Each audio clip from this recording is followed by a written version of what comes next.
सभी को good evening. हम देखेंगे बिहार पुलिस का भाग 2 जो मैराथन वीडियो के रूप में चलाया जा रहा है। यह अति महत्वपूर्ण क्वेश्चन है जो हमारे टीम द्वारा सिलेक्ट किया गया है। यहीं से क्वेश्चन 100% लड़ने की चांस है और लड़ेंगे भी। आप लोग इस वीडियो को पूरा देखें और एग्जाम को फोड़ के आए। एकदम आपका 100% एग्जाम में लड़ेगा ही लड़ेगा। चलिए देखते हैं क्वेश्चन नंबर 101। भीमबेटका शैलश्री किस राज्य में स्थित है? यह मध्य प्रदेश राज्य में स्थित है। यह वहां के जनजातियों द्वारा बहुत साल पहले उसे पत्थर को काटकर भीमबेटका शैली को बनाया गया है। यह मध्य प्रदेश में स्थित है। चलिए आगे देखते हैं क्वेश्चन नंबर 102। काजीरंगा राष्ट्रीय उद्यान किस लिए प्रसिद्ध है? बताइए, काजीरंगा राष्ट्रीय उद्यान किस लिए प्रसिद्ध है? यह काजीरंगा राष्ट्रीय उद्यान असम में है। असम में काजीरंगा राष्ट्रीय उद्यान है। यह एक सींग वाले गेंडे के लिए प्रसिद्ध है। ऑप्शन नंबर बी, एक सींग गेंडे के लिए। चलिए आगे बढ़ते हैं। चित्तौड़ किला किस प्रकार के यूनेस्को धरोहर में आता है? बताइए, चित्तौड़ किला किस प्रकार के यूनेस्को धरोहर में आता है? बताइए। यह संस्कृति यानी चित्तौड़ का किला, यह कहाँ है? चित्तौड़ का किला, यह चित्तौड़ का किला राजस्थान में है। ठीक है, वहां के राजा ने वहां का बनवाया था चित्तौड़ का किला। ठीक है, यह किस लिए प्रसिद्ध है? संस्कृति के लिए। Option number A. चलिए, यूनेस्को ने रमप्पा मंदिर को विश्व धरोहर स्थल में कब घोषित किया? देखिए, आपको बता दें, रमप्पा मंदिर विश्व धरोहर स्थल में कब घोषित किया गया? यह रमप्पा मंदिर किस राज्य में? बताइए, रमप्पा मंदिर यह किस राज्य में है? इसे कब यूनेस्को विश्व धरोहर स्थल में शामिल किया गया है? अभी 2021 में इसको शामिल किया गया है। रमप्पा मंदिर यह कहाँ है? यह तेलंगाना में है। यह तेलंगाना में है। क्वेश्चन नंबर 104 का क्या आंसर होगा? 2021। Option number C, option number C. प्रथम विश्व युद्ध कब प्रारंभ हुआ? बताइए, क्वेश्चन यहीं से आएगा। प्रथम विश्व युद्ध कब शुरू किया गया था? बताइए। 1914 से लेकर 1918 तक चला था। यह प्रथम विश्व युद्ध 1914 से लेकर 1918 तक चला था। यह किस लिए युद्ध हुआ था? बताइए, यह प्रथम विश्व युद्ध किस लिए शुरू हुआ था? बताइए। ऑस्ट्रिया द्वारा सर्बिया पर आक्रमण करने के कारण शुरू कर दिया गया था। ऑस्ट्रिया के द्वारा सर्बिया पर आक्रमण कर दिया गया, इसलिए प्रथम विश्व युद्ध शुरू हो गया। यह कब शुरू हुआ? 1914 से लेकर 1918 तक। 1914 से लेकर 1918 तक। Option number B. चलिए आगे बढ़ते हैं। प्रथम विश्व युद्ध का प्रमुख कारण क्या था? बताइए, प्रथम विश्व युद्ध का प्रमुख कारण क्या था? प्रथम विश्व युद्ध का प्रमुख कारण क्या था? बताइए। ऑस्ट्रिया के राजकुमार फ्रंडिंस उनको हत्या कर दिया गया था, इसीलिए यह प्रथम विश्व युद्ध शुरू हुआ था। ऑप्शन नंबर सी, ऑस्ट्रिया के राजकुमार की हत्या के कारण। उनका क्या नाम था राजकुमार का? बताइए। फ्रंडिंस। ठीक है, फ्रांस फ्रंडिंस। चलिए, ऑप्शन नंबर सी, 106 का ऑप्शन नंबर सी। किस देश को मध्य शक्तियों में गिना जाता है? बताइए, किस देश को मध्य शक्तियों में गिना जाता है? जर्मनी। Option number C. प्रथम विश्व युद्ध का अंत किस संधि से हुआ? बताइए। प्रथम विश्व युद्ध का समापन किस संधि के द्वारा किया गया? देखिए, प्रथम विश्व युद्ध का समापन पेरिस संधि के द्वारा 1919 में किया गया था। ठीक है, पेरिस संधि जो हुआ था 1919। कब? ये जब जलियांवाला बाग हत्याकांड हुआ था 1919, रॉलेट एक्ट 1919 में आया था, उसी समय पेरिस संधि के द्वारा प्रथम विश्व युद्ध को रोका गया था। चलिए आगे बढ़ते हैं। प्रथम विश्व युद्ध के दौरान अमेरिका कब युद्ध में शामिल हुआ? बताइए, प्रथम युद्ध में अमेरिका कब शामिल हुआ? क्वेश्चन कर रहा है, प्रथम विश्व युद्ध के दौरान अमेरिका कब युद्ध में शामिल हुआ? बताइए। 1917 में अमेरिका शामिल हो गया था प्रथम विश्व युद्ध में। चलिए, द्वितीय विश्व युद्ध का शुरुआत कब हुआ बताइए? द्वितीय विश्व युद्ध का शुरुआत कब हुआ बताइए? 1939 में। ऑप्शन नंबर ए, 1939 में शुरू हुआ और 1945 में जाकर यह समाप्त हो गया। ठीक है, चलिए आगे बढ़ते हैं। हिटलर किस देश का नेता था बताइए? हिटलर किस देश का नेता था बताइए? हिटलर किस देश का नेता था? यह जर्मनी का चांसलर रहता था, जर्मनी का।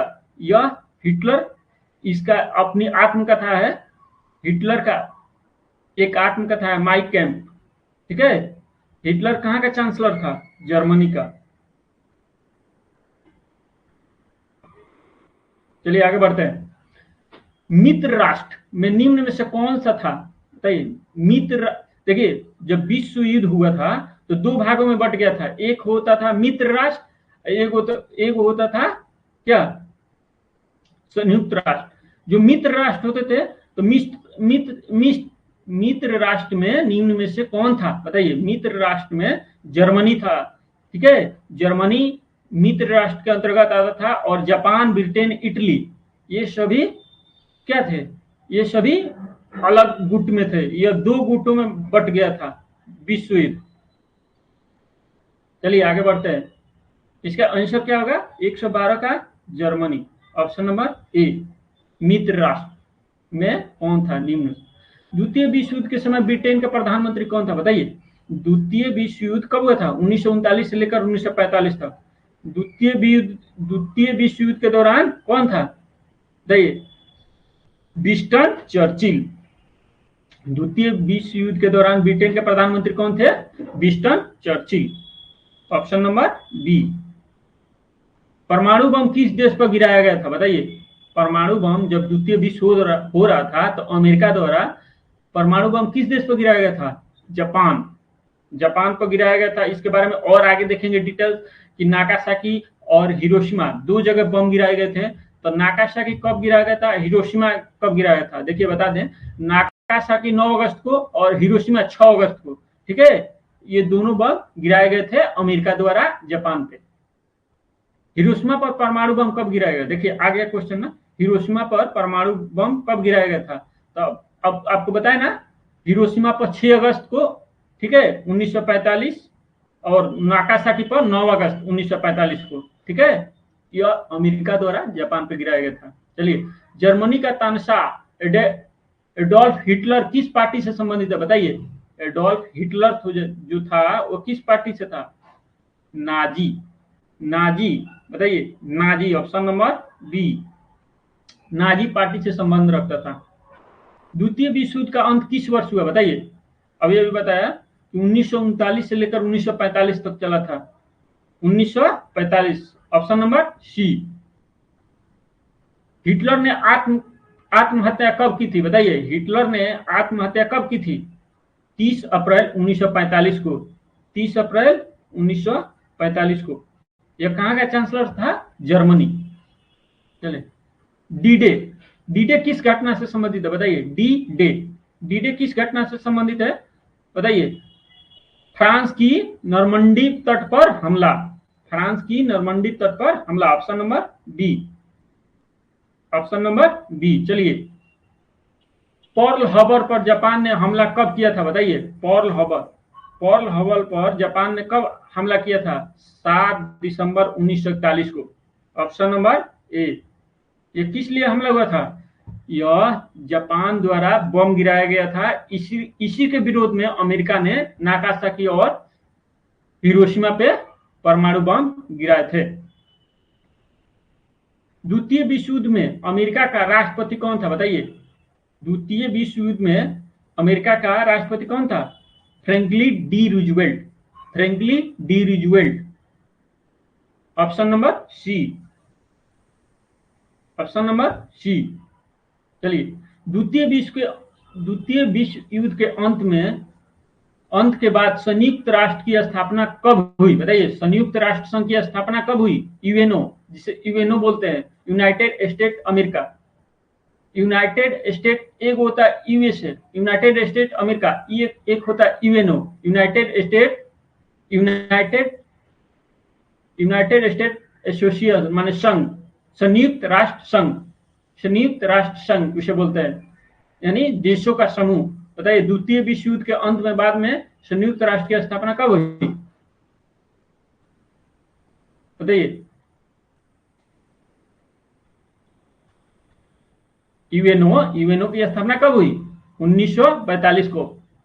यूनाइटेड नेशन क्या होता है? संघ, यूनाइटेड नेशन संघ, यूएनओ ऑर्गेनाइजेशन या संघ, ठीक है, यूनाइटेड नेशन ऑर्गेनाइजेशन,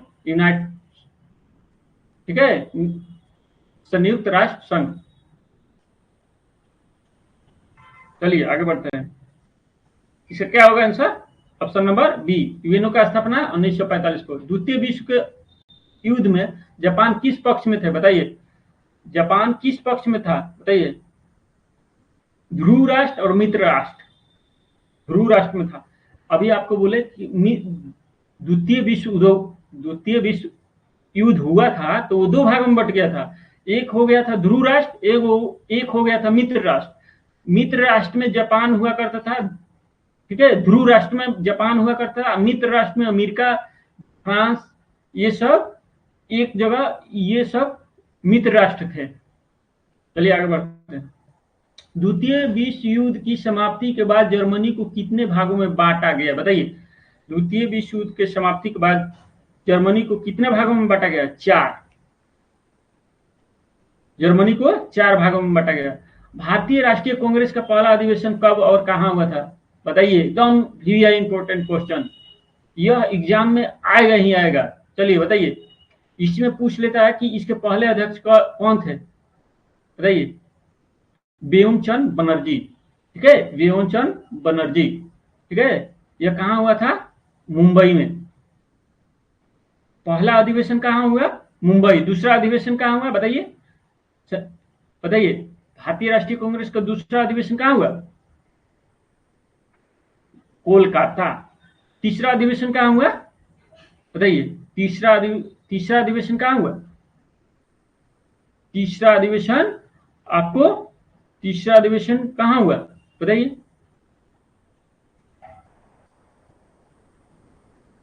तीसरा अधिवेशन कहां हुआ?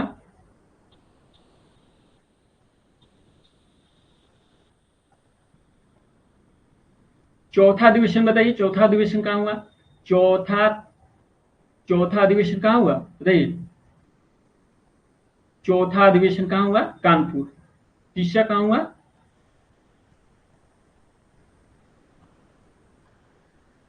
बताइए, तीसरा कहां हुआ? तमिलनाडु। उसका पहले नाम क्या था? तमिलनाडु का दूसरा नाम पहले हुआ करता था, उसका दूसरा नाम हुआ था, ठीक है। आगे बढ़ते हैं। कांग्रेस के लखनऊ अधिवेशन 1916 में महत्वपूर्ण घटनाएं घटी। बताइए, कांग्रेस के लखनऊ अधिवेशन 1916 में महत्वपूर्ण घटनाएं क्या घटी? बताइए, बताइए। कांग्रेस के लखनऊ अधिवेशन में क्या हुआ था? बताइए आप लोग। नरम दल और गरम दल दोनों का मिलन इसी में हुआ था, ठीक है। दोनों का लखनऊ अधिवेशन में ही मिलन हुआ था, यानी कांग्रेस और मुस्लिम लीग की समझौता हुई थी, यानी नरम दल और गरम दल दोनों। Option number C. चलिए आगे बढ़ते हैं। कांग्रेस अधिवेशन की अध्यक्षता करने वाले पहली महिला कौन थी? बताइए, कांग्रेस की अध्यक्षता करने वाली पहली महिला कौन थी? बताइए, कांग्रेस की अध्यक्षता करने वाली पहली महिला कौन थी? बताइए, कांग्रेस की अधिवेशन करने वाली पहली महिला कौन थी? देखिए, दो तरह से क्वेश्चन पूछेगा, यह एनी बेसेंट थी। एक हो गया कि पहली महिला कौन थी कांग्रेस की, दूसरी पूछेगा कि कांग्रेस के अधिवेशन की अध्यक्षता करने वाली भारत की पहली महिला कौन थी। उस टाइम सरोजनी नायडू होगा, इस टाइम क्या होगा? Annie Besant. यह कब हुआ था? 1917 में कोलकाता अधिवेशन में कांग्रेस अधिवेशन की प्रथम महिला अध्यक्ष थी। चलिए, कांग्रेस एक ऐसा अधिवेशन कौन सा था जिसमें पूर्ण राज की घोषणा की गई? बताइए, पूर्ण राज का मांग किया गया था। बताइए आप लोग, पूर्ण राज का मांग कब किया गया था? पूर्ण राज का मांग बताइए, किस अधिवेशन में कांग्रेस द्वारा पूर्ण राज्य यानी पूर्ण स्वराज का मांग की गया था? 1929 लाहौर अधिवेशन। इसके अध्यक्ष कौन थे? पंडित जवाहरलाल नेहरू। पंडित जवाहरलाल नेहरू थे 1929 में। कांग्रेस के बेलगांव अधिवेशन 1924 की अध्यक्षता किसने की थी? बताइए, बेलगांव अधिवेशन की अध्यक्षता महात्मा गांधी द्वारा की गई थी। ठीक है, बेलगांव अधिवेशन की अध्यक्षता महात्मा गांधी द्वारा की गई थी। यह अधिवेशन कहाँ हुआ था? कर्नाटक के बेलगांव में। यह अधिवेशन कहाँ हुआ था? कर्नाटक के बेलगांव में। यही एक कांग्रेस का अधिवेशन था जिसमें महात्मा गांधी कांग्रेस के प्रथम अध्यक्ष बने। उसके बाद कभी भी महात्मा गांधी को कांग्रेस के अधिवेशन में अध्यक्षता नहीं दी गई। ठीक है, तो इसलिए ये क्वेश्चन बहुत इंपॉर्टेंट होता है, वीवीआई जो पूछ लेता है कि किस अधिवेशन में, किस कांग्रेस के अधिवेशन में महात्मा गांधी ने भाग लिया था? वो जो है option number B, Mahatma Gandhi. चलिए आगे बढ़ते। 1931 के कराची अधिवेशन में किस बात पर विशेष बल दिया गया? बताइए, 1931 के कराची अधिवेशन में किस बात पर महत्वपूर्ण बल दिया गया? सरदार वल्लभ भाई पटेल द्वारा मौलिक अधिकारों और समाजवादी के उद्देश्य के लिए इस पर बल दिया गया था। कराची अधिवेशन 1931। ठीक है, इसी समय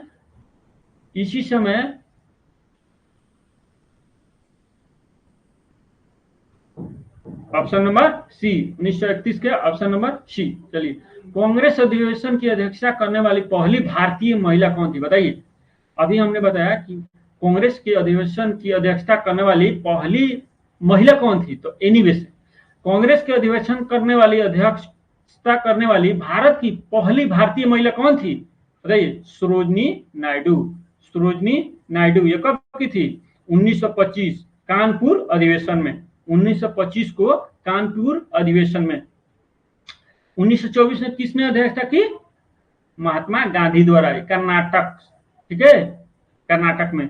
इसका क्या होगा? चलिए, इसका क्या होगा? सरोजनी नायडू। यह भारत की, ठीक है, पहली भारतीय महिला थी। चलिए आगे बढ़ते हैं।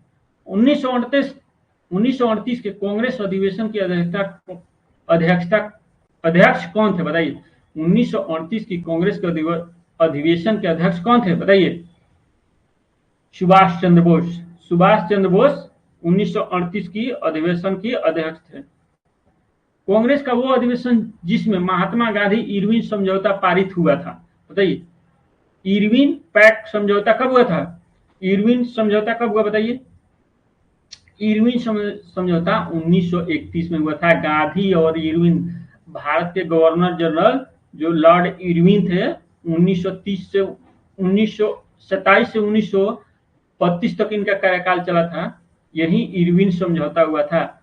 यह 1931 में कराची अधिवेशन में हुआ था। Option number B. चलिए आगे बढ़ते हैं। 1927 में मद्रास अधिवेशन में कौन सा प्रस्ताव पारित किया गया था? बताइए, 1927 में मद्रास अधिवेशन में कौन सा प्रस्ताव पारित किया गया था? बताइए, साइमन कमीशन का बहिष्कार। साइमन कमीशन का बहिष्कार, option number B. Simon Commission का नियुक्ति कब हुआ था? 1927 में, इसलिए बहिष्कार कर दिया गया था और 1928 में इसे पारित कर दिया गया था। ठीक है, ऐसे पूछता है साइमन कमीशन कब आया, तो साइमन कमीशन 1928 में आ गया था, लेकिन उसका शुरुआत कब किया गया था? 1927 में। इसी के खिलाफ यह 1927 में मद्रास अधिवेशन में प्रस्ताव पारित किया गया था। 1857 के क्रांति का तत्काल कारण क्या था? बताइए, यह क्वेश्चन जरूर आएगा। 1857 के क्रांति का क्या कारण था? बताइए, 1857 के क्रांति का तत्काल कारण यही था कि मंगल पांडे द्वारा बैरकपुर छावनी में चर्बी वाले कारतूस का प्रयोग बंदूक चलाने से इनकार कर दिए थे, इसीलिए उनको फांसी दे दिया गया था। और 1857 की क्रांति का शुरुआत यहीं से होता है। बैरकपुर छावनी जो कहाँ है, पश्चिम बंगाल में। बताइए, चर्बी वाले कारतूस, ऑप्शन नंबर सी। जय हिंद का नारा किसने दिया, बताइए, जय हिंद, जय हिंद, सुभाष चंद्र बोस। जय हिंद का नारा किसने दिया था, सुभाष चंद्र बोस द्वारा। जलियांवाला बाग हत्याकांड कब हुई, बताइए, ये तो एकदम इजी क्वेश्चन है। जलियांवाला बाग हत्याकांड, बताइए। इसमें आपको क्वेश्चन जो मिलेगा वो क्या दिया जाएगा, देखिए हम डायरेक्ट क्वेश्चन दे दिए कि जलियांवाला बाग हत्याकांड कब हुआ, 1919, आपको याद ही है। लेकिन वो क्वेश्चन दे देगा रॉलेट एक्ट कब आया, 1919, ठीक है। पेरिस संधि कब हुआ, 1919। तो आपको मिलान करना होगा, ये क्वेश्चन को थोड़ा सा घुमा दिया जाएगा तो आप परेशान मत होइए, ठीक है। तो आपको ऑप्शन याद करना पड़ेगा, डेट याद करना पड़ेगा। तो 1919 को जलियांवाला बाग हत्याकांड हुआ था। उस समय और भी कांड हुए थे, पेरिस संधि हुआ था। पेरिस संधि किस लिए हुआ था, प्रथम विश्व युद्ध को समापन के लिए पेरिस संधि किया गया था। और रॉलेट एक्ट कानून जो आया था उसको भी हड़ताल पर गांधी जी बैठे थे, किस लिए, रॉलेट एक्ट कानून के विपक्ष में, ठीक है, विरोध में, कि हाँ ये हटाना चाहिए। वो रॉलेट एक्ट कानून क्या था, रॉलेट एक्ट कानून था कि बिना संदेह के आपको पकड़कर जेल में डाल दिया जाएगा और आप कुछ नहीं कर सकते। वही रॉलेट एक्ट कानून था जो अंग्रेजों द्वारा लाया गया था, ठीक है। चलिए आगे बढ़ते हैं, इसका क्या होगा, 1919। करो या मरो का नारा किसने दिया, बताइए, करो या मरो का नारा किसने दिया। करो या मरो का नारा महात्मा गांधी द्वारा दिया गया था। और ये कब दिया गया था, भारत छोड़ो आंदोलन के समय। भारत छोड़ो आंदोलन कब हुआ था, बताइए, भारत छोड़ो आंदोलन 1942 को। भारत छोड़ो आंदोलन 1942 को हुआ, महात्मा गांधी द्वारा यह शुरू की गई थी, भारत छोड़ो आंदोलन। चलिए आगे बढ़ते हैं। काकोरी कांड किस वर्ष हुआ, बताइए, काकोरी कांड क्या है, काकोरी कांड कब हुआ था, 1925 को। वो काकोरी कांड क्या होता है, काकोरी कांड जो गोरखपुर के काकोरी एक जगह है, ठीक है, वहीं पे गोरखपुर और लखनऊ के बीच में पड़ेगा काकोरी। वो उसी जगह पर जो अंग्रेजों का जो सोना या चांदी देवर या पैसा रुपया जो भी ट्रेन के द्वारा मालगाड़ी के द्वारा भेजा जा रहा था उसको लूट लिया गया था। काकोरी कांड उसी को बोलते हैं। उसमें क्या हुआ था, ट्रेनें को ही लूट लिया गया था, जिसमें बहुत सारे क्या थे, पैसा थे, ठीक है, अंग्रेजों का, उसी को लूट लिया गया था अपने भारतीयों द्वारा। चलिए आगे बढ़ते हैं। 140, नमक सत्याग्रह किसके नेतृत्व में हुआ, बताइए, नमक सत्याग्रह। ये नमक सत्याग्रह क्या है, ये नमक के विरोध में चलाया गया। अंग्रेजों द्वारा नमक टैक्स ले रहे थे, यानी नमक बनाने वाले कंपनी या नमक जो भी बनाएगा उसको टैक्स देना पड़ेगा। यह नमक सत्याग्रह आंदोलन का यही नेतृत्व था, महात्मा गांधी द्वारा किया गया था। महात्मा गांधी ने नमक सत्याग्रह आंदोलन का शुरुआत किया था, ऑप्शन नंबर सी। इनकलाब जिंदाबाद, बताइए, इनकलाब जिंदाबाद किसका नारा है, यह इनकलाब जिंदाबाद भगत सिंह को कब फांसी दिया गया, बताइए, भगत सिंह राजगुरु को फांसी कब दिया गया था, 1931 को भगत सिंह राजगुरु को फांसी दे दिया गया था, ठीक है। तो ऑप्शन नंबर बी, यह किस लिए दे दिया गया था फांसी, भगत सिंह और राजगुरु को फांसी इसलिए दिया गया था, असेंबली में बम फोड़े थे वो लोग 1929 में, उन लोगों को द्वारा अंग्रेज असेंबली में बम फोड़ा गया था, इसलिए उन लोगों को, जिसमें एक जज की मृत्यु हो गई थी, इसलिए उन लोगों को फांसी दे दिया गया था। चलिए आगे बढ़ते हैं। स्वराज पार्टी की स्थापना बताइए कब हुआ, स्वराज पार्टी की स्थापना 1923 में हुई। स्वराज पार्टी की स्थापना 1923 में हुई थी। अंग्रेजों के खिलाफ प्रथम सशस्त्र विद्रोह कब और कहां हुआ, बताइए, अंग्रेजों के खिलाफ सशस्त्र विद्रोह कब हुआ था, मेरठ। कब हुआ था, मेरठ, ऑप्शन नंबर बी, 1857 युद्ध। चलिए आगे बढ़ते हैं। किस भारतीय नेता ने इंडिया नेशनल आर्मी की स्थापना की थी, बताइए, किस नेता ने इंडिया नेशनल आर्मी की स्थापना की थी? बताइए। सुभाष चंद्र बोस। सुभाष चंद्र बोस के द्वारा ही INA की स्थापना की गई, इंडियन नेशनल आर्मी। यह एक आर्मी संस्था थी जो कहाँ, यह सुभाष चंद्र बोस के द्वारा स्थापना की गई थी। चलिए, लाल बाल पाल में पाल को किसे कहा जाता है? बताइए। इसमें तीनों का उपाधि दिया गया है। देखिए, लाल से होगा लाला लजपत राय, बहुत से बाल गंगाधर तिलक, पाल से होगा बीपी चंद्र पाल। ठीक है, तो आप परेशान मत होइए। पाल किसके लिए आया था? बिपिन चंद्र पाल के लिए। Option number B. ठीक है, ऑप्शन नंबर बी। किस अधिवेशन के द्वारा भारत में ब्रिटिश सम्राट को सर्वोच्च सत्ता दी गई थी? बताइए। किस अधिनियम के द्वारा भारत में ब्रिटिश सम्राट को सर्वोच्च की सत्ता दी गई थी? बताइए। 1958 का अधिवेशन हुआ था। उस समय भारत के वायसराय लॉर्ड कैनिंग थे। लॉर्ड कैनिंग क्या हुआ कि 1857 का जब युद्ध, 1857 का स्वतंत्रता संग्राम हुआ, उस समय लॉर्ड कैनिंग थे और कैनिंग ने डायरेक्ट सत्ता किसको दे दिया था? ब्रिटेन के महारानी को। ठीक है, तो इसलिए डायरेक्ट सत्ता किसके पास चल गई? 1858 के तहत, भारतीय अधिनियम 1858। साइमन कमीशन का विरोध क्यों किया गया था? बताइए। साइमन कमीशन कब आया था? साइमन कमीशन कब आया था? 1927 को आया, 1928 में बना। बताइए, साइमन कमीशन को विरोध क्यों किया गया? बताइए। इनमें कोई भारतीय सदस्य नहीं थे, इनमें सब अंग्रेज सदस्य थे, इसीलिए इनका विरोध किया गया था। गांधी इरविन समझौता कब हुआ? बताइए। गांधी इरविन समझौता 1931 को हुआ, अभी बताया हमने। गांधी इरविन समझौता 1931 को। दांडी यात्रा कितने दिनों तक चली? बताइए। दांडी यात्रा जो महात्मा गांधी द्वारा शुरू किया गया था, वो कितने दिन तक चली? बताइए। 24 दिनों तक। 24 दिनों तक। किस स्वतंत्रता सेनानी को लोकमान्य की उपाधि दी गई? बताइए। लोकमान्य किसे कहा जाता है? लोकमान्य की उपाधि किसे दी गई है? बाल गंगाधर तिलक को। ऐसे आप जाइएगा मुंबई में तो एक बड़ा स्टेशन मिलेगा, लोकमान्य टर्मिनल, उसे लोकमान्य टर्मिनल बोला जाता है। ठीक है, यह मुंबई में स्थित है, इसलिए इनको उपाधि दी गई थी लोकमान्य की उपाधि। Option number A. किस आंदोलन को जन आंदोलन के रूप में जाना जाता है? बताइए। किस आंदोलन को जन आंदोलन के रूप में माना जाता है? असहयोग आंदोलन। असहयोग आंदोलन को जन आंदोलन के रूप में जानते। 1857 की क्रांति के समय भारत का गवर्नर जनरल कौन था? बताइए। 1857 की क्रांति के समय भारत का गवर्नर जनरल कौन था? बताइए। अभी हमने 1858 का अधिनियम बताया था, उस समय बताया था कि 1857 के क्रांति के समय भारत का गवर्नर जनरल कौन था? Lord Canning.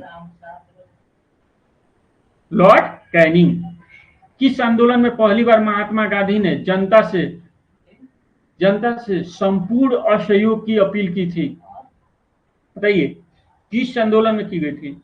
असहयोग आंदोलन। असहयोग आंदोलन में की गई थी।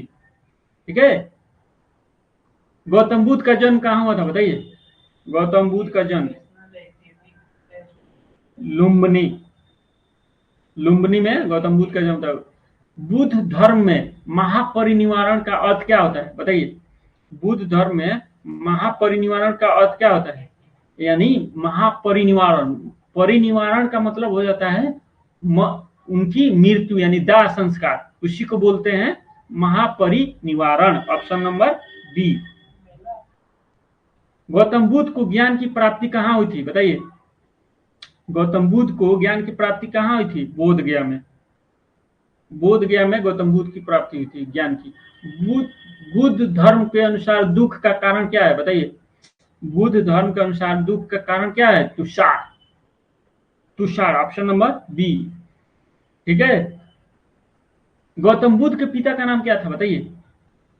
सुद्धोधन। माता का नाम क्या था? सुद्धोधन। माता का नाम महामाया। सुद्धोधन। पिता का नाम क्या था? गौतम बुद्ध के पिता का नाम सुद्धोधन। बुद्ध संघ की स्थापना किसने की? देखिए, बुद्ध संघ की स्थापना गौतम बुद्ध के द्वारा किया गया था। Option number C. प्रथम बौद्ध संगति कहाँ हुई थी? यह क्वेश्चन इंपोर्टेंट और वीवीआई जो अभी 16 तारीख को एग्जाम हुई थी उसमें यही क्वेश्चन दिया गया था कि प्रथम बौद्ध संगति कहाँ हुई थी। ये ना पूछकर तीसरा पूछा था कि तीसरी बौद्ध संगति कहाँ हुई थी। आपको सभी बौद्ध संगति याद कर कर जाना है। और जैन धर्म में भी 2 जैन धर्म संगति हुई है, दोनों जैन धर्म वाला संगति भी याद करके जाना है। बौद्ध प्रथम बौद्ध संगति कहाँ हुई थी बताइए? प्रथम बौद्ध संघ राजगिरी। अब आपको बता दें प्रथम कहाँ हुआ था? राजगिरी। प्रथम कहाँ हुआ था? राजगिरी। राजगृह। ठीक है। द्वितीय कहाँ हुआ था? देखिए, वैशाली।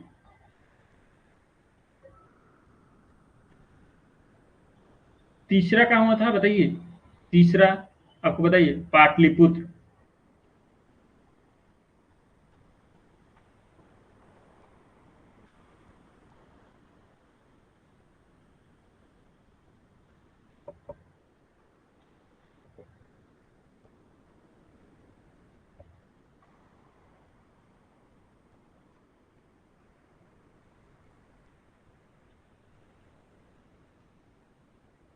तीसरा कहाँ हुआ था बताइए? तीसरा आपका हुआ था पाटलिपुत्र।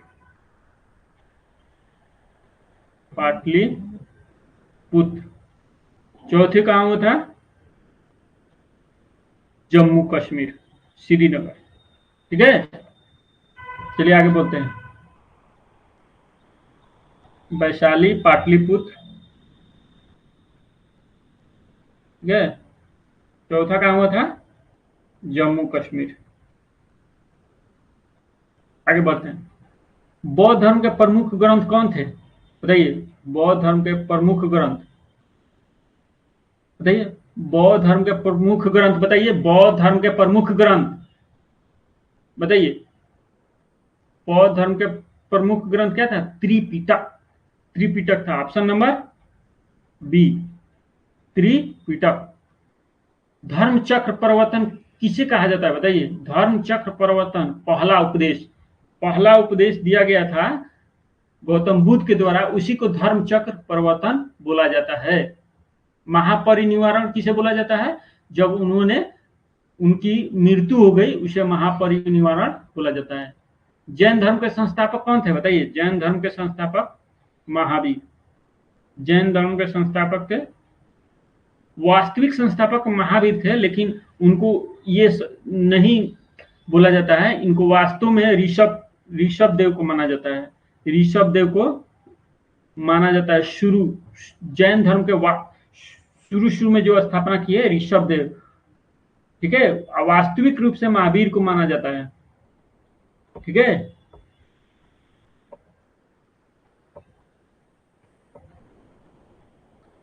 कौन होगा?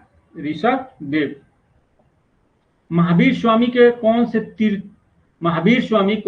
तीर्थक थे बताइए? महावीर स्वामी कौन से तीर्थक थे बताइए तो? 24वें। कौन थे? 24वें, यानी 24वें। ठीक है। जैन धर्म के मोक्ष प्राप्ति का मार्ग क्या है बताइए? जैन धर्म के मोक्ष प्राप्ति का क्या मार्ग था? त्रिरथ। Option number C. महावीर का जन्म कहाँ हुआ था बताइए? महावीर का जन्म कहाँ हुआ था? महावीर का जन्म कहाँ हुआ था? वैशाली। महावीर का जन्म वैशाली कब हुआ था बताइए? महावीर का जन्म वैशाली में हुआ था। जैन धर्म के अनुसार सबसे बड़ा पाप कौन सा है बताइए? जैन धर्म के अनुसार सबसे बड़ा पाप कौन सा है बताइए? जैन धर्म के अनुसार सबसे बड़ा कौन सा पाप है बताइए? जैन धर्म के अनुसार सबसे बड़ा पाप कौन सा है बताइए? जैन धर्म के अनुसार सबसे बड़ा पाप कौन सा है? यानी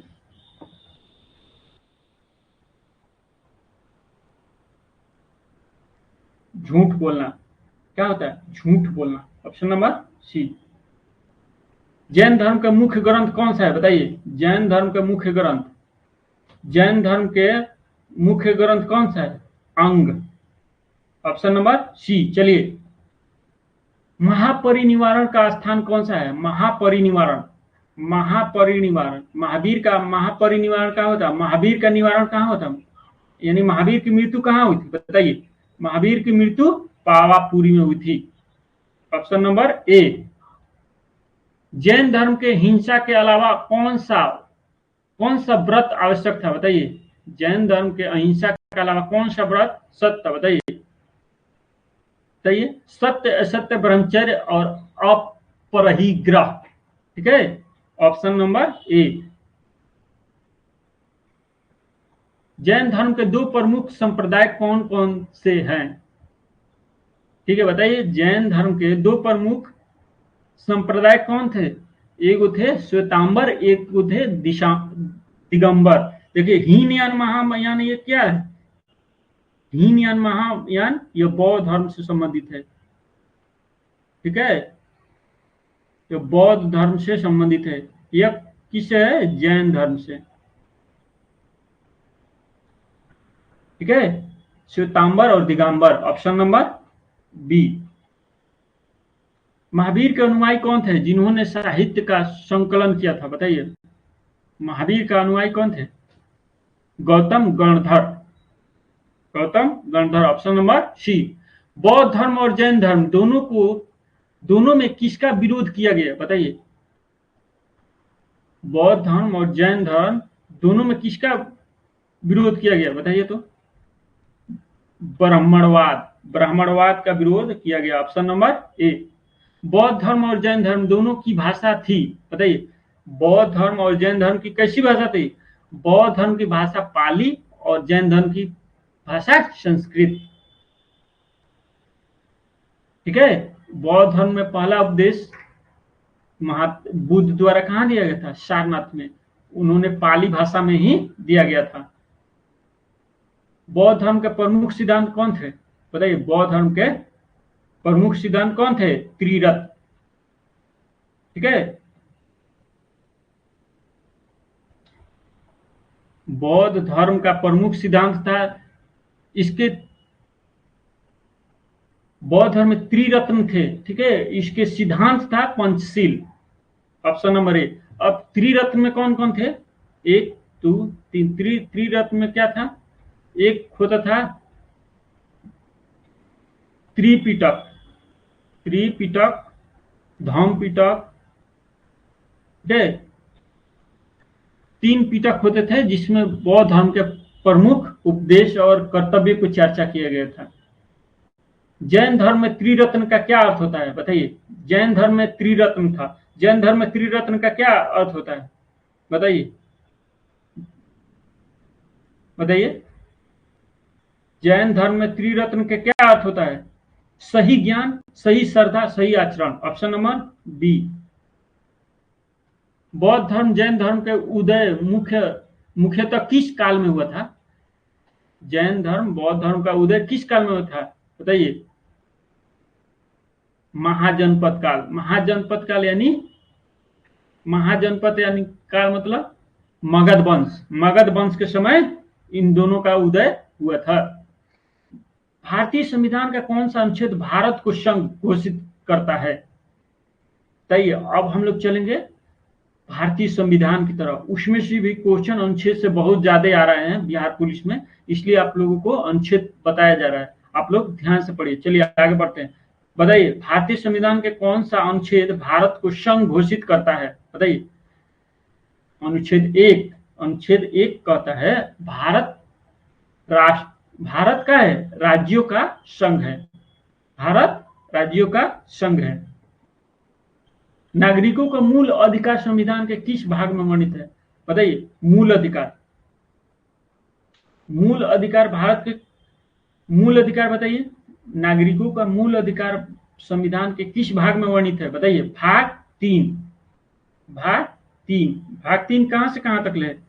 यह भाग 3 12 से 35 तक, 12 से 35 तक वर्णित है।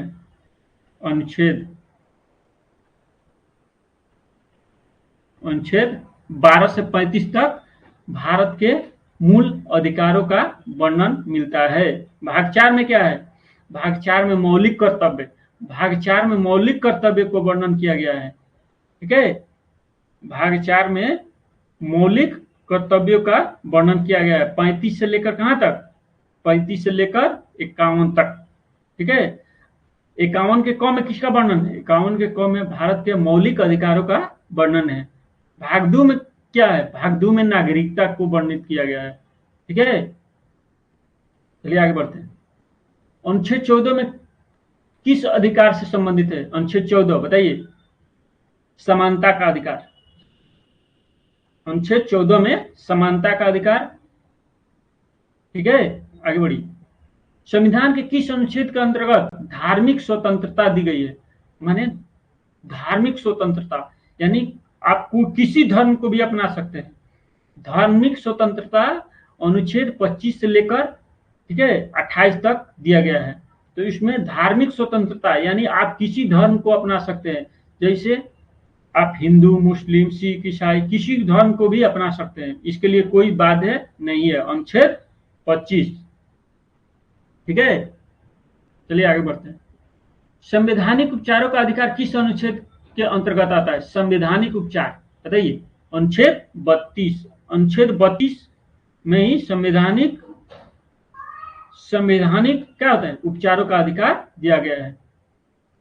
किस अनुच्छेद के अंतर्गत न्याय, स्वतंत्रता, समानता और बद्धुता की बात दी गई है? बताइए। प्रस्तावना में ये सभी बातें दी गई है। ठीक है, ऑप्शन नंबर बी। भारत की न्याय और स्वतंत्रता, समानता और बंधुता, ये किस में दिया गया है? प्रस्तावना में। भारत में आपातकाल लगाने की शक्ति किस अनुच्छेद में है? बताइए। भारत में आपातकाल किस अनुच्छेद के तहत लगाया जाता है? बताइए। भारत में आपातकाल लगाने की शक्ति किस अनुच्छेद में है? ये अनुच्छेद तीनों है। देखिए, अनुच्छेद तीनों में है, यानी सभी। देखिए, अनुच्छेद 56 में राष्ट्रपति शासन, ठीक है। अनुच्छेद 352 में भारतीय आपातकाल, ठीक है। अनुच्छेद 360 में वित्तीय आपातकाल, ठीक है। भारतीय संविधान संशोधन की प्रक्रिया किस अनुच्छेद में दिया गया है? बताइए। संविधान संशोधन की प्रक्रिया ऑप्शन नंबर बी 368 में दिया गया है।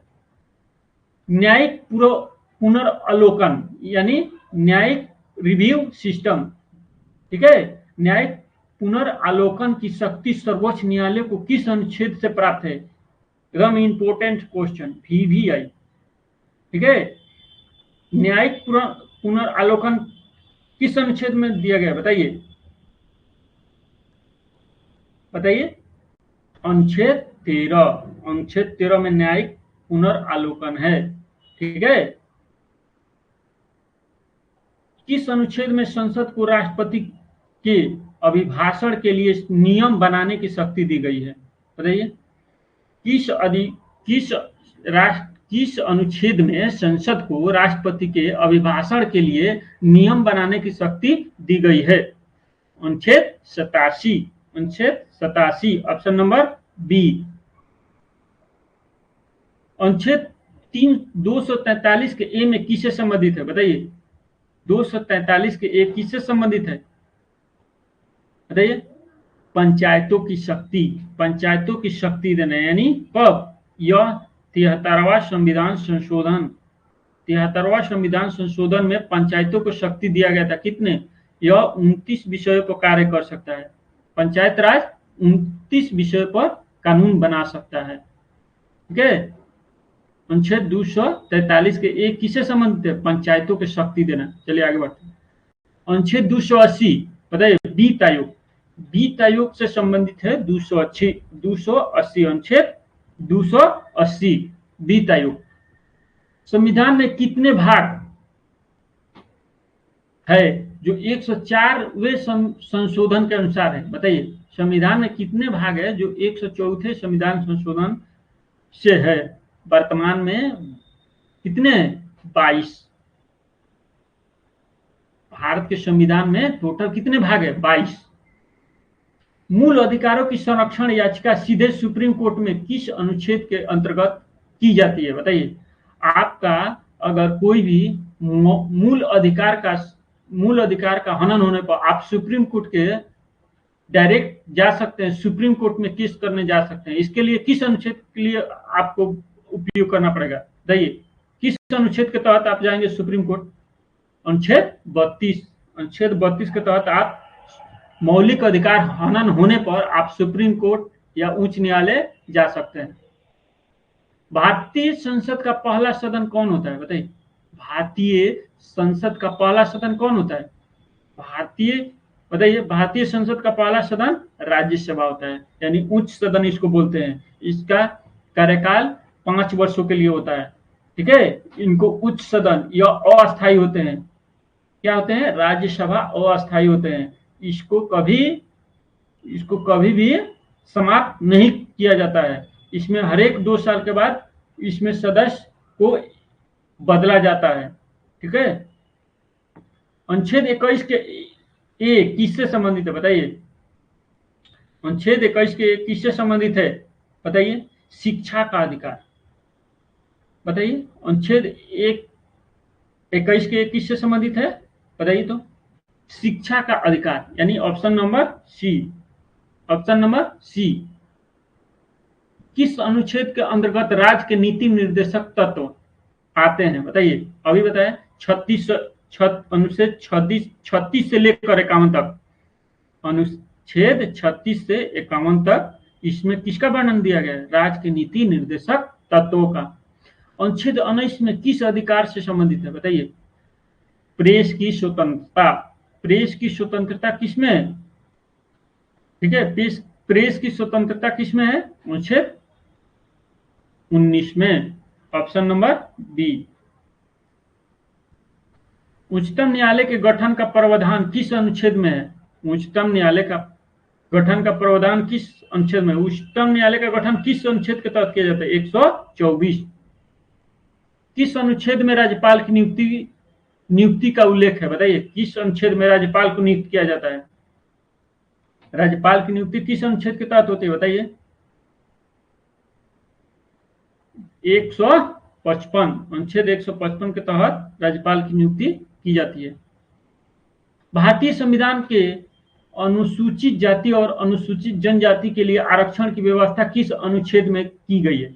बताइए, भारतीय संविधान के अनुसूचित जाति और अनुसूचित जनजाति के लिए आरक्षण की व्यवस्था किस अनुच्छेद में की गई है?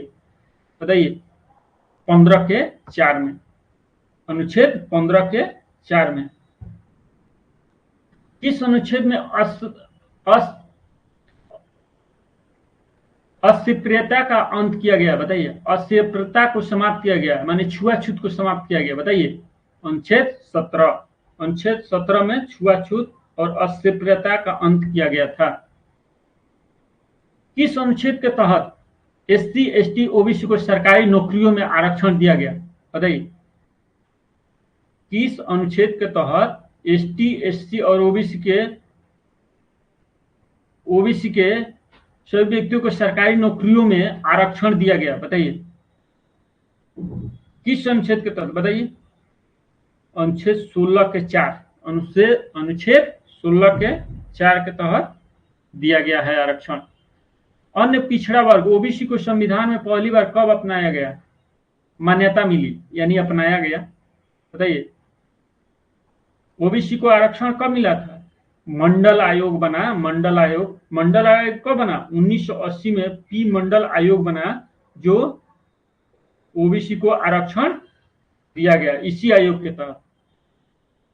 संविधान का कौन सा अनुच्छेद विशेष अवसरों की समानता का अधिकार देता है? बताइए, 16 के अनुच्छेद 16 समानता का अधिकार अनुच्छेद 16। अनुसूचित जाति और जनजातियों के लिए विशेष अधिकार की नियुक्ति किस अनुच्छेद में होता है? बताइए बताइए। 338, अनुच्छेद 338 में एसटी और एसटी के लिए विशेष अधिकार नियुक्त दिया गया है। संविधान के किस अनुच्छेद में अनुसूचित जातियों के लिए आयोग की व्यवस्था की गई? बताइए, आयोग की व्यवस्था किस के लिए की गई है? अनुच्छेद 38 के ए में अनुसूचित जातियों के लिए आयोग की व्यवस्था की गई है। Option number A. अनुच्छेद 340 किससे संबंधित है? बताइए, अनुच्छेद 340 किससे संबंधित है? पिछड़े वर्गों के लिए आयोग, यानी पिछड़ा वर्ग के लिए, यानी ठीक है, पिछड़े वर्गों के लिए यह बना गया, 340 बनाया गया था। एससी एसटी के लिए पंचायत चुनाव में आरक्षण का प्रावधान किस अनुच्छेद में है? किस अनुच्छेद के तहत दिया गया है, चाहे किस अनुच्छेद में है? बताइए, एसटी एसटी को किस अनुच्छेद के तहत आरक्षण मिला है? अनुच्छेद 1 यानी 243 के डी। Option number A. अनुसूचित जातियों की सूची किस अनुच्छेद में दी जाती है? अनुसूचित जातियों की सूची किस अनुच्छेद में दी जाती है? बताइए। ऑप्शन नंबर बी, अनुच्छेद 341। अनुच्छेद 341। भारत में पहली पंचवर्षीय योजना कब शुरू हुई थी? बताइए। भारत की पहली, अब चलेंगे हम लोग इकोनॉमिक्स की तरह, यानी अर्थशास्त्र की तरह। इसमें से भी क्वेश्चन पूछा जा रहा है, उसको देखते हुए क्वेश्चन को सेट किया गया। चलिए आगे बढ़ते हैं। आप लोग पूरा वीडियो देखिए और क्वेश्चन को फोड़ के आइए। चलिए, भारत में पहली पंचवर्षीय योजना कब शुरू हुई? बताइए, कब शुरू हुई? पंचवर्षीय योजना को शुरुआत पंडित जवाहरलाल नेहरू द्वारा 1951 को शुरू किया गया था। ऑप्शन नंबर सी। भारत की योजना नीति का उद्देश्य क्या था? बताइए। योजना आयोग को बनाना क्या नीति था? यानी उसे आर्थिक विकास, सामाजिक न्याय और गरीबी उन्मूलन हो, यानी इनमें से सभी। नीति आयोग की स्थापना बता दीजिए। नीति आयोग की स्थापना कब हुई? 1 जनवरी 1915 को नीति आयोग। योजना आयोग का प्रथम अध्यक्ष कौन थे? बताइए। योजना आयोग जो बना था उसके अध्यक्ष थे पंडित जवाहरलाल नेहरू। 1951 में योजना आयोग बनाया गया था। निम्न में से कौन सी योजना गरीबी हटाओ पर केंद्रित थी? कौन सी पंचवर्षीय योजना गरीबी हटाओ से संबंधित थी? बताइए। पांचवी, यानी पांचवी पंचवर्षीय योजना में इंदिरा गांधी द्वारा पहला पंचवर्षीय योजना कब से कब चला? 1951 से 56 तक। दूसरा कब चला? 1956 से लेकर कब तक? 61 तक। तीसरा कब चला? 61 से बताइए 66 तक। उसके बाद से क्या हुआ? 3 साल के लिए योजना आयोग को रोक दिया गया। ठीक है, वो क्यों? पाकिस्तान के 1965 के युद्ध के कारण, 1962 चीन युद्ध के कारण, ठीक है, इसलिए वो योजना अवकाश कहा जाता है। 3 साल के लिए योजना अवकाश आई थी, 66 से लेकर 67, 69, ठीक है। उसके बाद से 70 से स्टार्ट हुआ, 70, 71, 72, 73, 74 तक चला। ठीक है, 74 से फिर चलते गया। ठीक है, उसके बाद से योजना अवकाश फिर एक आया 78 से बाद 79, 80 मोरारजी देसाई की सरकार आई, तो उस समय योजना अवकाश आया। उसके बाद से 80 तक चला, 2 साल के लिए वो योजना अवकाश था। ठीक है, चलिए आगे बढ़ते हैं। रोलिंग प्लान योजना शुरू की गई थी। बताइए, किसके द्वारा रोलिंग प्लान योजना आई थी? मोरारजी देसाई के द्वारा। कब? 1978 से 80, ये 2 साल के लिए रोलिंग प्लान योजना बीजेपी की सरकार आई, यानी ठीक है, भारतीय जनता पार्टी की। इसलिए कांग्रेस को खत्म कर दिया गया और रोलिंग प्लान ला दिया गया। भारत में योजना आयोग की स्थापना की गई थी कब? योजना आयोग की स्थापना कब की गई? बताइए। योजना आयोग का शुरुआत 1951 में हुआ और योजना आयोग की स्थापना 1950 में की गई थी। योजना आयोग की स्थापना क्यों की गई थी? क्योंकि हमारे देश का विकास हो, कम भारी भारी उद्योग लगे, ठीक है, कल कारखाने, वस्तुएं, सब चीज के लिए, बैंकों का राष्ट्रीयकरण, सबके लिए, इसलिए योजना आयोग बनाया गया था। निम्न में से कौन सी योजना कृषि पर केंद्रित थी? बताइए। आपको बता दूं कि पहली पंचवर्षीय योजना थी वो कृषि पर आधारित थी, पहली, ठीक है। दूसरी किस पर आधारित थी? दूसरी कल कारखाने पर आधारित थी, मतलब निर्माण, यानी कल कारखाना लगाना।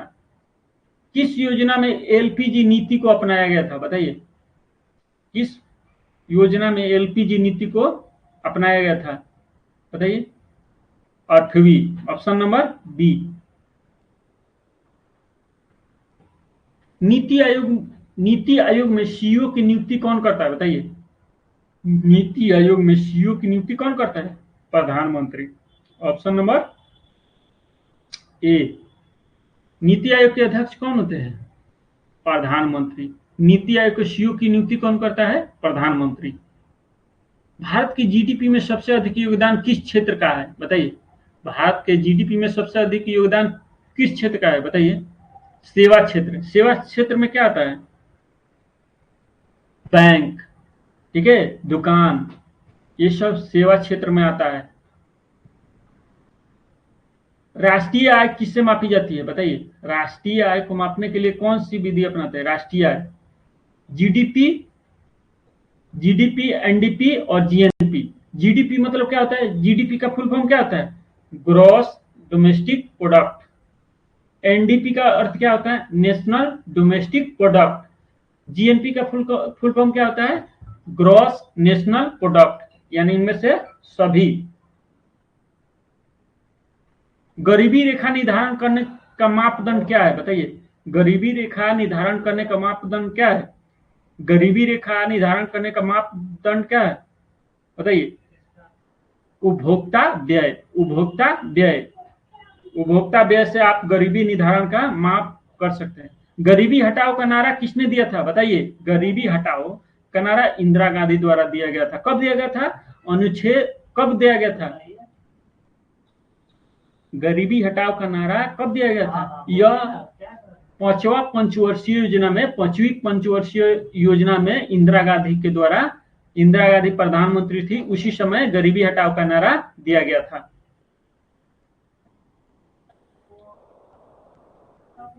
अंतर्राष्ट्रीय मानकों के अनुसार अत्यंत गरीब वह है जिसकी आय प्रतिदिन कितनी होनी चाहिए? बताइए।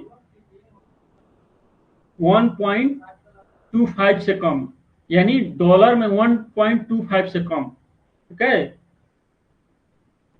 राष्ट्रीय नमूना सर्वेक्षण एनएसएसओ के किसके अंतर्गत आते हैं? बताइए। एनएसएसओ किसके अंतर्गत आते हैं? सांख्यिकी मंत्रालय द्वारा। किसके अंतर्गत? सांख्यिकी मंत्रालय द्वारा। भारत का पहला जनगणना सर्वेक्षण किस वर्ष शुरू हुआ? बताइए। भारत का पहला जनगणना सर्वेक्षण किस वर्ष शुरू हुआ? भारत की पहली जनगणना कब हुई थी? 1872। और हर एक साल 10 वर्ष पे जनगणना होने की शुरुआत कब हुई? 1881 से। तो इसका आंसर क्या होगा? 1881। शुरुआत हुई थी 72 में, लेकिन 81 से शुरू हुई थी, ठीक है। इसके पहली जनगणना कराने का श्रेय किसे जाता है? किस गवर्नर को? Lord Mayo. और हर एक 10 साल पे जनगणना कराने का श्रेय किसे जाता है? लॉर्ड रिपन, ठीक है। जीडीपी का फुल फॉर्म क्या होता है? बताइए। एक क्वेश्चन प्रीवियस ईयर है, बताइए। Option number B, gross domestic product. Bharat में नियोजन की शुरुआत कब हुई?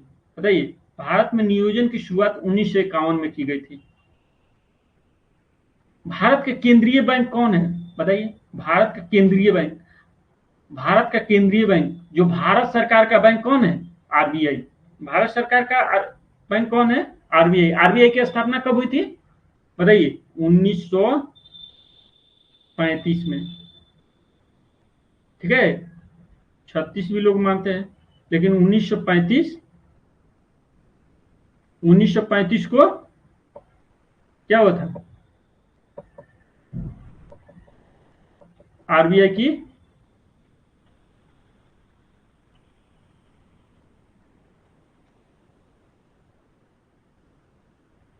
1935 की स्थापना की गई थी। चलिए आगे बढ़ते हैं। जीएसटी किस प्रकार का कर है बताइए? जीएसटी किस प्रकार का कर है? अप्रत्यक्ष। अप्रत्यक्ष मतलब क्या होता है? जो हमें दिखाई ना दे उसे अप्रत्यक्ष बोलते हैं। प्रत्यक्ष रूप से मतलब होता है कि जो हमारे सामने से दिखाई दो कि ये किस चीज का लग रहा है, ये कौन सा आदमी है, तो उसे प्रत्यक्ष बोलते हैं। जो सामने स्थित हो उसे प्रत्यक्ष बोलते हैं, और जो ना दिखाई दे उसे अप्रत्यक्ष बोलते हैं। ठीक है, जैसे आपको इनकम टैक्स देते हैं तो आपका डायरेक्ट दिखता है कि हाँ आपके सैलरी में से इतना पैसा कट गया है, यानी वो प्रत्यक्ष रूप से, यानी इनकम टैक्स क्या है? प्रत्यक्ष कर है। ठीक है, अप्रत्यक्ष कर नहीं है। ठीक है, तो अप्रत्यक्ष में जो दिखाई नहीं देता है। भारत में राष्ट्रीय आय का प्रमुख स्रोत क्या है बताइए? भारत में राष्ट्रीय आय का प्रमुख स्रोत क्या है? सेवा क्षेत्र। भारत में हरित क्रांति किस लिए प्रसिद्ध है बताइए? भारत में हरित क्रांति किस लिए बताइए? भारत में हरित क्रांति की शुरुआत कब हुई थी बताइए? भारत में हरित क्रांति की शुरुआत एम स्वामीनाथन द्वारा शुरू किया गया था 1963 या 64 के 65 या हाँ 1963-64 में। ठीक है, या 1968 मान लीजिए, 1968 या 67 में हरित क्रांति की शुरुआत हुई थी। 1967। ठीक है, 66 भी लोग मानते हैं। ठीक है, इसी के आसपास हुई थी हरित क्रांति की शुरुआत। कब हुई थी हरित क्रांति की शुरुआत? 1966 या 67 में हुई थी। यह किससे संबंधित है? कृषि से। नरेंद्र मोदी सरकार ने कौन सी योजना सभी के लिए बैंक खाता के लिए शुरू की थी बताइए? नरेंद्र मोदी सरकार ने किस योजना सभी बैंकों के लिए खाता के लिए शुरू की गई थी बताइए? जनधन योजना। जनधन योजना। जनधन योजना ये कब शुरू हुआ था? 1914 को। 2014। 1914 नहीं, 2014। ठीक है, नरेंद्र मोदी सरकार द्वारा कौन सी योजना सभी के लिए बैंक खाते के लिए शुरू की गई थी? जनधन योजना। भारत सरकार का सबसे बड़ा व्यवसाय क्षेत्र कौन सा है बताइए? व्यवसाय मतलब क्या होता है? व्यवसाय मतलब होता है भुगतान करना, यानी सबसे बड़ा भुगतान, यानी क्या है? ब्याज भुगतान। भारत सरकार सबसे अधिक भुगतान किस पे करती है? जब बजट आता है तो उसमें भारत सरकार सबसे अधिक ब्याज पे भुगतान करती है, यानी ऋण चुकाती है। वो लोन WTO लोन ले रखी है, इसीलिए उस पर ब्याज चुकाती है। ठीक है, वर्ल्ड बैंक से लोन ले रखी है। ठीक है, नाबार्ड किससे संबंधित है बताइए? नाबार्ड की स्थापना कब हुई थी? नाबार्ड की स्थापना 1982 या 84 में हुई थी। 1982 या 84 में हुई थी। ठीक है, यह किससे संबंधित हुई? कृषि और ग्रामीण क्षेत्र के विकास के लिए। कृषि और ग्रामीण क्षेत्र के विकास के लिए। ठीक है, मनरेगा अधिनियम किस वर्ष लागू हुआ बताइए? मनरेगा अधिनियम 2005 को लागू हुआ। मनरेगा अधिनियम 2005 को लागू हुआ। चलिए आगे बढ़ते हैं। मनरेगा किससे 100 दिन का रोजगार देने की गारंटी देता है बताइए? किसे 100 दिन का रोजगार देने का? इच्छुक व्यवसाय ग्रामीण व्यक्तियों को। इच्छुक व्यवसाय ग्रामीण व्यक्तियों को, यह ग्रामीण इलाकों में यह चलता है मनरेगा योजना। मनरेगा योजना का नाम बदलकर महात्मा गांधी के नाम पर कब रख दिया गया? जैसे मनरेगा का नाम बदलकर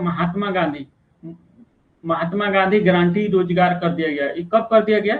2008 को। 2 अक्टूबर 2000 उनके जन्म दिवस के अवसर पर। ठीक है, 2008 को। मनरेगा में महिलाओं को कितनी भागीदारी का लक्ष्य रखा गया है बताइए? मनरेगा में महिलाओं को कितनी भागीदारी दी गई है बताइए? महिलाओं को कितनी भागीदारी दी गई है? बताइए।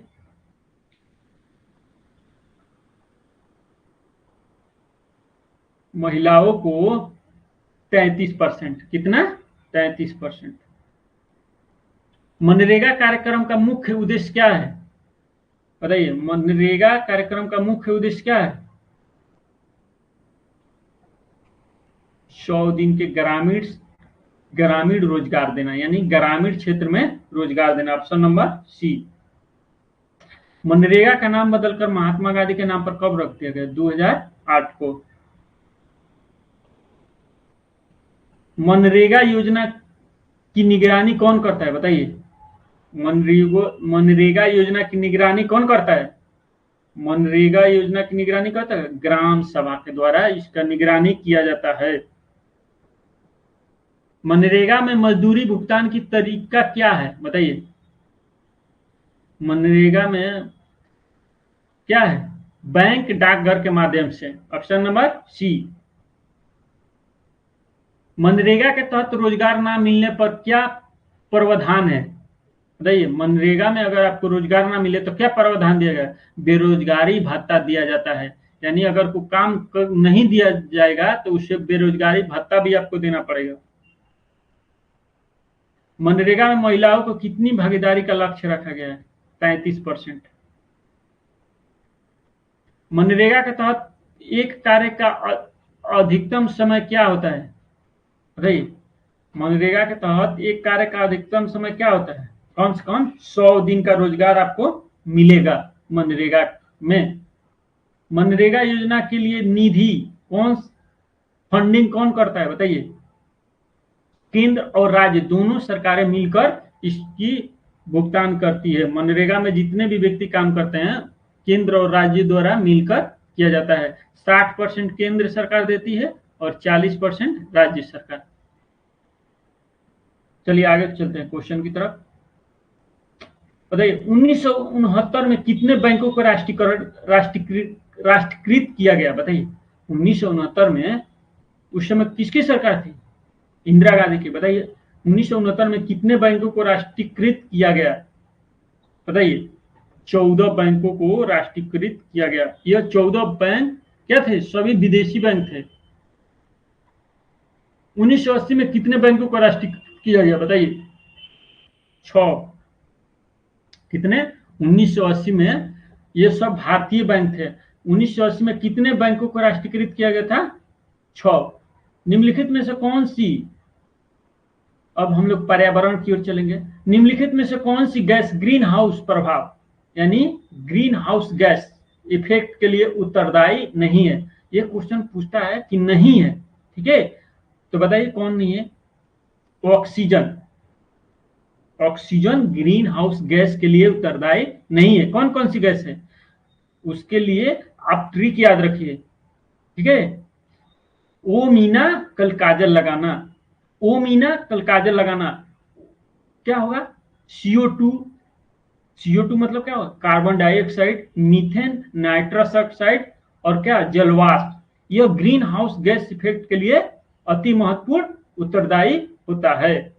और कौन नहीं होता है? ऑक्सीजन इसके लिए उत्तरदायी नहीं होता है। क्वेश्चन को समझिएगा, देखिएगा, इसमें पूछा है नहीं होता है, ठीक है? इसमें क्या पूछा है? नहीं होता है। तो O3 यानी ऑक्सीजन का इसमें ग्रीन हाउस गैस के लिए उत्तरदायी नहीं है, बाकी सब गैस होती है। निम्नलिखित में से कौन सी गैस सबसे अधिक मात्रा में ग्रीन हाउस प्रभाव के लिए उत्तरदायी है? बताइए। उसमें भी बताइए, इस सभी गैस से ग्रीन हाउस गैस के लिए उत्तरदायी है मीथेन, नाइट्रस ऑक्साइड, जलवाष्प, कार्बन डाइऑक्साइड। तो इसमें सबसे अधिक उत्तरदायी कौन होता है? CO2 यानी CO2, कार्बन डाइऑक्साइड, ठीक है?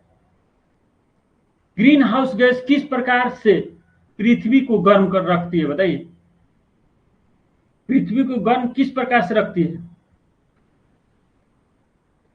सूर्य के प्रकाश को अवशोषित कर ऊष्मा को अंतरिक्ष में जाने से रोकती है। ऊष्मा को अंतरिक्ष में जाने से रोकती है, ठीक है? क्या होता है कि हमारे ग्रीन हाउस गैस इफेक्ट का क्या अर्थ होता है? CO2 का मात्रा अधिक संख्या में बढ़ जाना। CO2 का मतलब अधिक गर्मी लगेगा, आपको अधिक चिड़चिड़ापन होगा, ठीक है? अधिक जलन होगी आपकी बॉडी में, स्किन पे, ठीक है। तो ग्रीन हाउस गैस, इसलिए सबसे अधिक ग्रीन हाउस गैस किस मंडल में होता है? क्षोभ मंडल में। क्षोभ मंडल में ही हमारे ग्रीन हाउस गैस क्या होता है, जितने भी सूर्य के प्रकाश से किरणें आती है वो सभी, कुछ किरणें लौट जाती है और कुछ रह जाती है, जिसमें से अधिक संख्या में अगर CO2 रह जाता है, इसके लिए उत्तरदायी होता है, इसलिए ग्रीन हाउस गैस बोलते हैं। ग्रीन हाउस का प्रभाव किस परत में होता है बताइए?